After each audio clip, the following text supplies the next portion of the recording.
2022 के नीतीश कुमार में जमीन आसमान का फर्क है।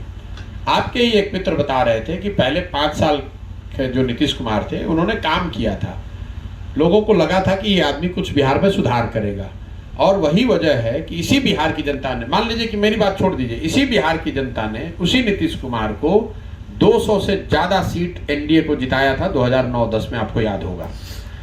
वही नीतीश कुमार जब 14-15 में लोकसभा में चुनाव हार गए, लोकसभा में हारे थे, मुख्यमंत्री पद से उनको हटने की जरूरत नहीं थी, तो उन्होंने राजनीतिक मोरालिटी को ध्यान में रखते हुए पद से इस्तीफा दे दिया था।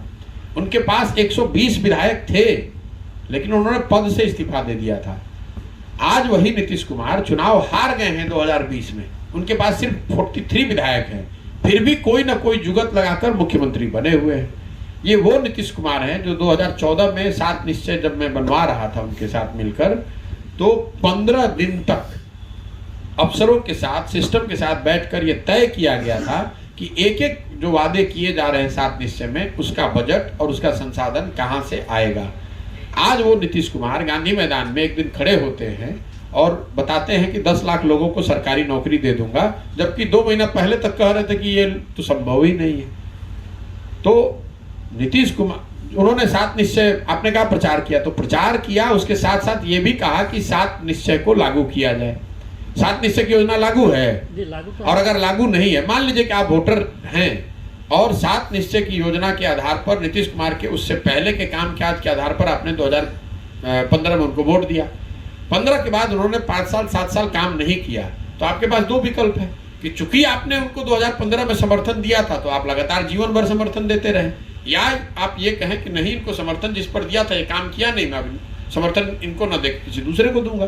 तो वही बात मेरे पर भी लागू होती है। भाई, किसी के साथ आपने काम किया या किसी की मदद की, इसका मतलब ये तो नहीं कि वो आदमी सही करे या गलत, जिंदगी भर उसी के साथ रहिएगा। अगर मैं आज नीतीश कुमार जी के साथ जाकर काम करना चाहूँ तो मुझे कौन रोक रहा है? वो तो रोज बुला रहे हैं। आपको मालूम है, आप तो मीडिया के आदमी हैं, पदयात्रा शुरू होने से पहले भी उन्होंने बुलाया, उससे पहले दिल्ली आकर मेरे से मिले तब भी बुलाया। मेरा बिहार की राजनीति में हस्तक्षेप करना, बिहार की राजनीति में आना, ऐसी मेरी कोई मंशा ही नहीं रही है।